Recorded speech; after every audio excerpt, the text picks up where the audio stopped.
Once upon a time, there lived a couple who lived in a big city. Their names were Abayomi and Ireti, and they had been married for over 12 years. However, their marriage began to go through a hard time when they lost their newborn baby. Abayomi never spoke of the incident, but his wife Ireti narrated to everyone that cared to listen that their baby was kidnapped on their way back from the hospital. According to Ireti, on the evening when the sad incident happened, Abayomi was adamant that they wait until morning before leaving the hospital. The sun had already set, and Abayomi felt that it wasn't safe to drive through the city with a newborn baby.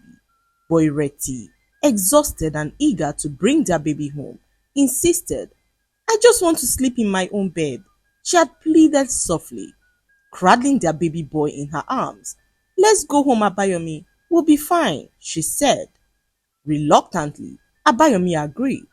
He carried the bags while she held their sleeping son, and they walked into the night to their car. A few streets away from the hospital, it happened. A car screeched to a halt beside them as marksmen jumped out of their car with guns. Before Abayomi could react, one of them struck him to the ground with the back of his gun, whilst the other ripped the baby out of Ireti's arms. She screamed out loud, a scream that echoed into the night and still rang in her ears till date. From that day on, Abayomi never looked at her the same. He never raised his hand, but his words became weapons, sharp, cold, and wounding. "If only you listened to me, all this wouldn't have happened. But no, you always know better." Ireti tried to explain, tried to grieve with him, but he wouldn't let her. He built a wall of silence and work, locking her out of his heart completely. Every corner of their once joyful home now felt haunted. The nursery remained untouched, frozen in time. Tiny clothes folded neatly, a baby crib that never rocked again. Ireti would sometimes stand in the doorway, holding a small blue socks in her hands as tears poured down her face, whilst Abayomi walked past her like she wasn't even there. One night, unable to bear it anymore, Ireti decided to confront her husband. "Abayomi," she whispered, her voice trembling. "Please, I miss him too." He didn't look at her, but he replied, "Then maybe you should have listened to me." "I lost him too," she cried, stepping in front of him. "You think I don't relive that moment every single day? I see his face when I close my eyes. I hear his cry in my dreams. I ache, Abayomi. I ache in places I didn't know existed." Finally, Abayomi looked at her, but his eyes weren't filled with love. They were hollow. "You had one job, Ireti, to protect our son, but you failed," he said as he walked out on her. The words landed like thunder as Ireti staggered back, her hands on her chest, as if she was trying to hold together her broken heart. In that moment, she realized that she hadn't only lost the son, she had lost the man who once vowed to protect her, the man who used to kiss her forehead and call her his everything, the man who held her hand and promised to love her no matter what. Abayomi was gone. What stood before her now was a stranger who she could not recognize. Days turned into weeks, and the silence between them grew thicker, heavier, like a dark fog that swallowed every ounce of warmth. They lived like shadows in the same house, crossing paths without truly seeing each other. Ireti tried to hold on.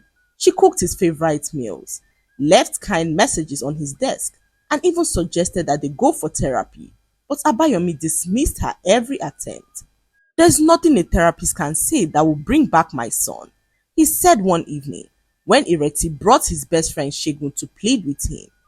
Shegun did everything within his power to convince Abayomi to seek help, but it was like speaking to a man made of stone. "I don't need help, Shegun. I need time away from this mad woman. She's insane, Shegun. I don't know why no one else is saying it." Ireti stood there, her eyes filled with tears as she watched her husband walk out of the door.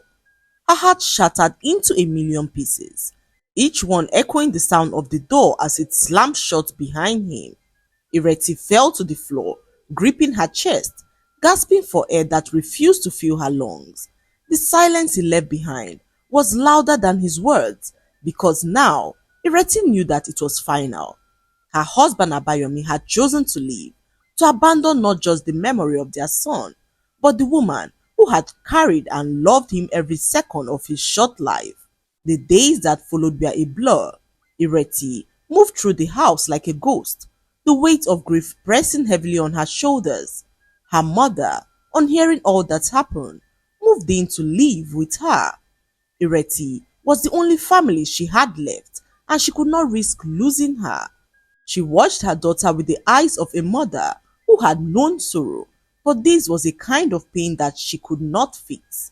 Ireti barely ate, she barely spoke.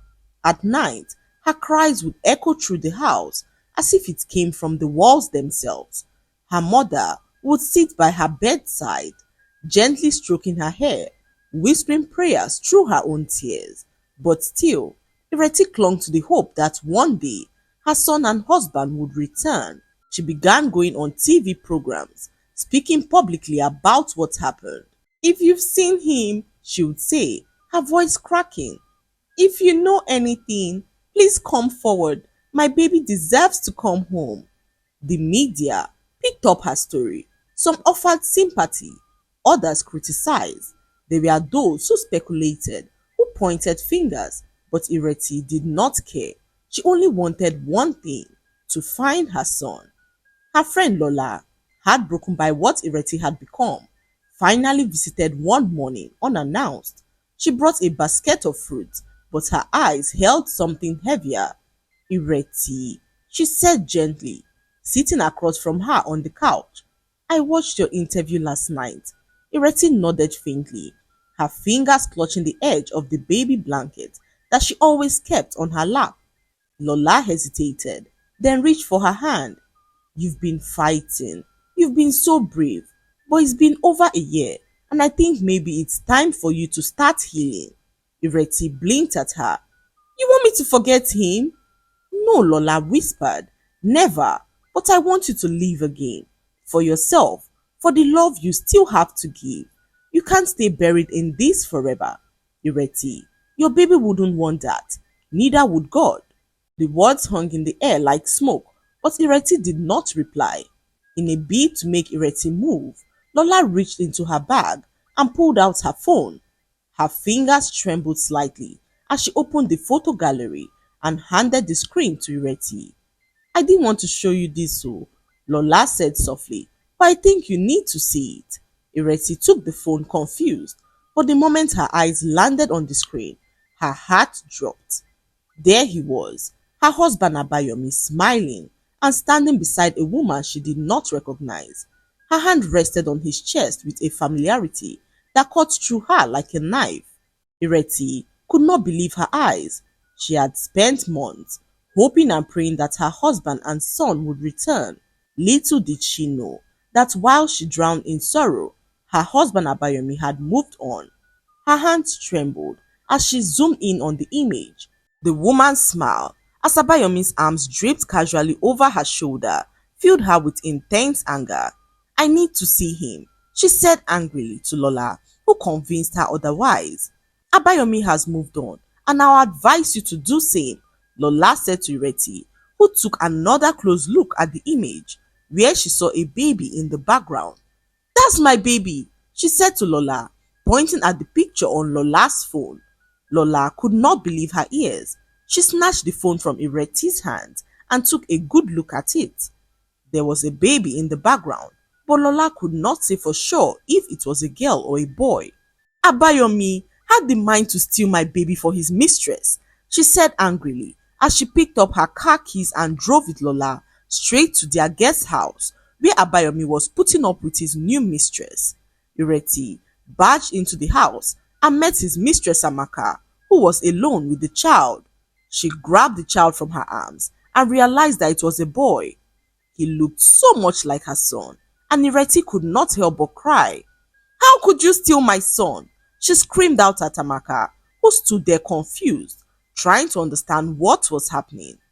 "That's my son," Amaka said to Ireti, who beat her up mercilessly as she stormed out of the house with the child.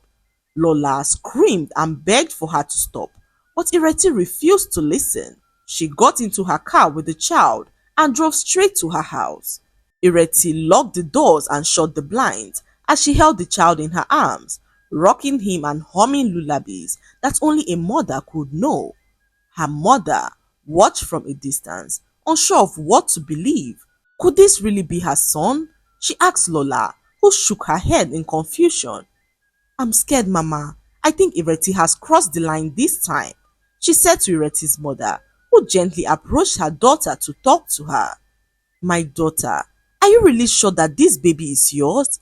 She asked Ireti, who showed her a birthmark that her baby had on his arm that was also on her own arm. I'm sure, Mama, this child is mine, and Abayomi knows it. He staged the kidnapping and gave my baby to his mistress. That's why he never cared for me or even acknowledged my grief. He needed me to believe that I was to blame so that I'll stay silent and broken. But now I know the truth. Ireti's mother sank into the couch, her eyes wide and her hand trembling as it reached towards the child's arm. And there it was, a small birthmark, identical to the birthmark on Ireti's own arm. For a moment, the world seemed to stand still. Lola sat down heavily as she thought aloud. This can't be. Could it? I never imagined he could be so heartless. Ireti whispered, her voice cracking. But it makes sense now. He always said it was my fault. He never searched, never cried, because he knew where my son was. Just then, there was a loud bang at the door. It was the police. Ireti Oladipo, the police called from outside. You need to open the door now.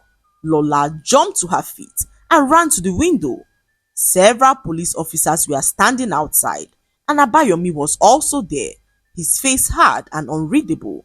They are here for the baby, Lola whispered as Ireti stood still, the child cradled in her arms as her heart pounded in her ears.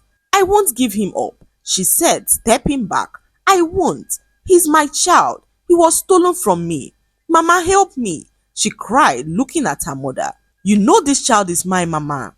Her mother held her gaze, pain and uncertainty swelling in her eyes. Then we will prove it, my daughter, she said, but not by running. You need to let the truth defend you, her mother continued as she ordered Lola to open up the door. The police swung into action and grabbed the baby from Ireti's arms. He's mine, Ireti cried continuously as she tried to convince the officers, who cuffed her arms and tried to take her away. Abayomi walked up to her and warned her to stop her pretense. Stop all this your shenanigans and tell everyone how you killed your baby. This child you are claiming is not yours and you know it, he said to Ireti, who bursted out in tears and accused him of staging the entire kidnapping and handing her son over to his mistress Amaka. How dare you kidnap my baby for your mistress? She asked Abayomi, who insisted that they both do a DNA test of the child. I'll prove to you that the child is mine, Ireti yelled out angrily, revealing that the child had a unique birthmark that they both shared. As Ireti stood there fuming in anger, she felt a sharp pain in her head and began to scream. Before anyone knew what was happening, she slumped to the floor unconscious and was rushed to the hospital. The doctors wheeled her into the emergency ward as they did all they could to stabilize her. Lola walked back and forth in the corridor whilst Ireti's mother sat quietly, eyes closed, as she whispered a prayer underneath her breath. Hours later, a doctor emerged from the room to meet with them. Is she going to be okay? Lola asked the doctor, who informed them that she was stable. However, we found something that we never expected. The doctor hesitated for a moment, then continued. Ireti has a very rare condition that was triggered by intense trauma, usually involving loss. The mind, in an effort to protect itself, rewrites the memory and fabricates a new reality in the mind.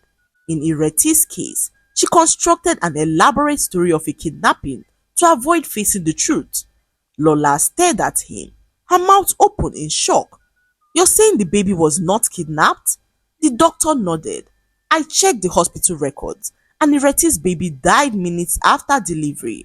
But something happened in the delivery room.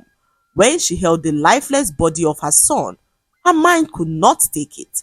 The trauma fractured her reality and created an alternative reality for her where her baby was kidnapped. It's extremely rare, but it happens, especially in mothers suffering from intense trauma. Her mind rewrote the truth to protect her heart from completely breaking. Lola stumbled into the nearest chair, her hand covering her mouth. So all this while she was lying, she truly believed her son was alive? There was no car, no gunmen, no kidnapping. Yes, the doctor nodded. She wasn't pretending. To Ireti, that boy is her son. Every tear she cried, every word she spoke was real. Her love for him was real. Her pain was real. But the child in question is not her biological child.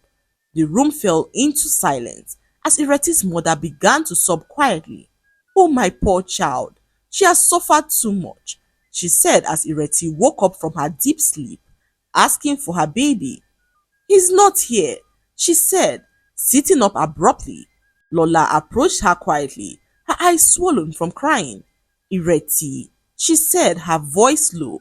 We need to talk. I want my baby, Ireti said, her voice trembling. Tell them to bring my baby to me. Please, Lola, you saw the birthmark. You saw him. He's mine.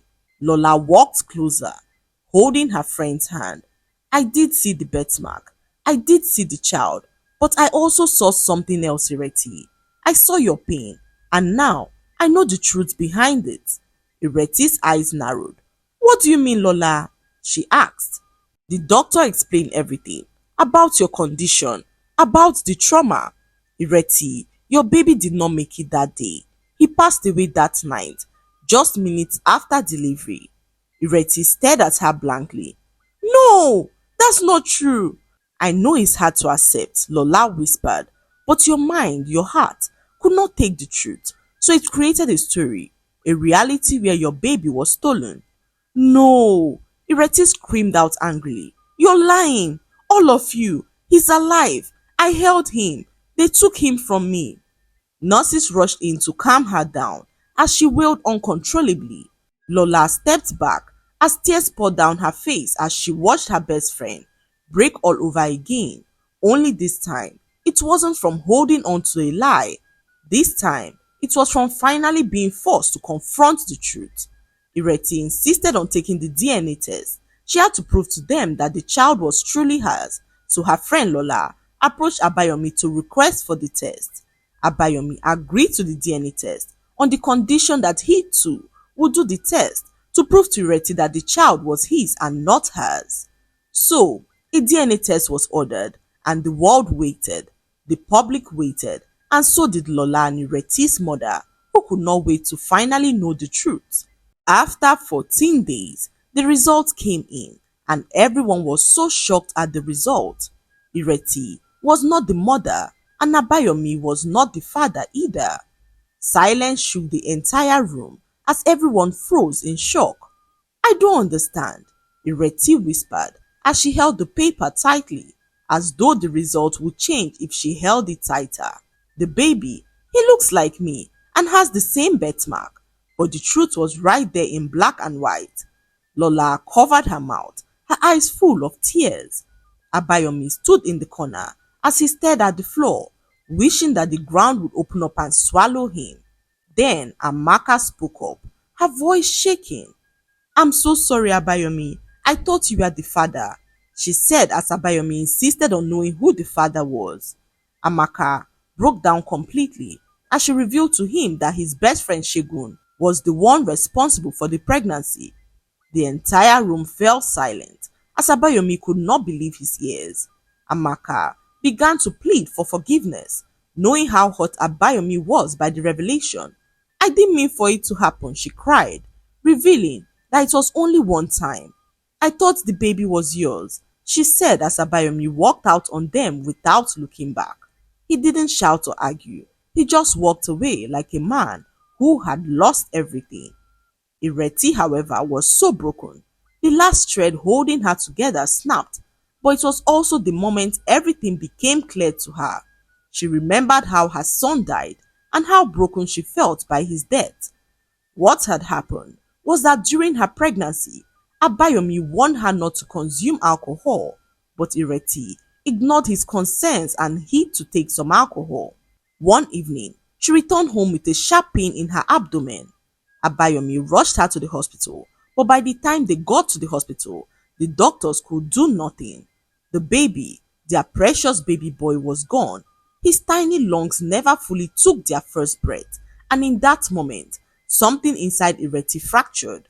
But Abayomi never forgot.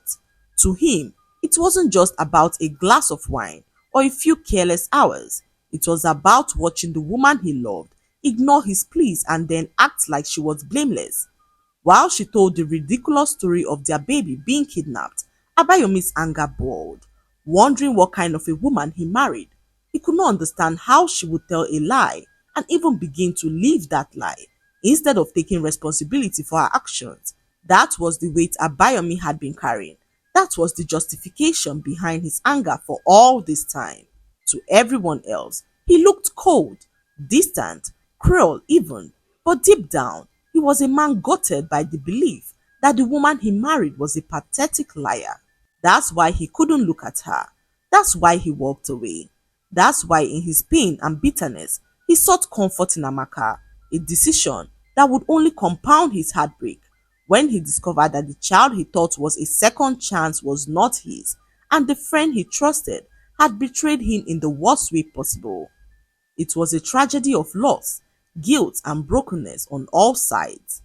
In the days that followed, Ireti was admitted into intensive therapy, her mind too fragile to face the world just yet. Lola stayed by her side, as did her mother, determined to help her find her way back to reality, one truth at a time. Abayomi, on the other hand, vanished from the public eye. He left the city with no trace. Amaka was left alone with the child she now had to raise, knowing that her lies had destroyed everything. And Ireti, after weeks of darkness, finally took her first step towards healing. For the first time, she allowed herself to truly grieve, not for a child that had been stolen, but for a child that she lost. It wasn't easy. Some days, she could not get out of bed. Some days, she cried so hard that she couldn't breathe, but despite it all, she kept going. In time, Ireti found peace, not because she forgot, but because she finally decided to face it. The lesson to be learned from this story is that people grieve differently. We should learn not to jump into conclusions in life, as some things are not as it seems. Unspoken grief can tear lives apart, but healing begins the moment we face the truth. No matter what happens, truth sets the heart free. Only by confronting our deepest wounds can we begin to rebuild, not the life we lost, but a one filled with strength, hope, and resilience. I hope you enjoyed the story.